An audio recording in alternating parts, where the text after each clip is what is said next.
Hello everyone, today we'll talk about how to fix or how to solve the problem of data on the application of Chase app. You will go to settings. In this page you will go to apps, default apps, app settings.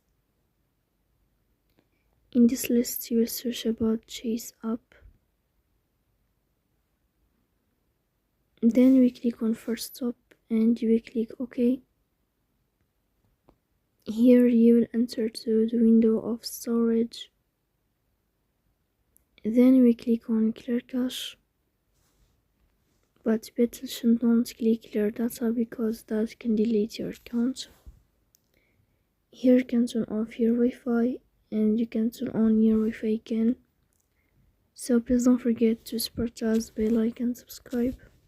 See you next time, and thank you for your watching and your attention.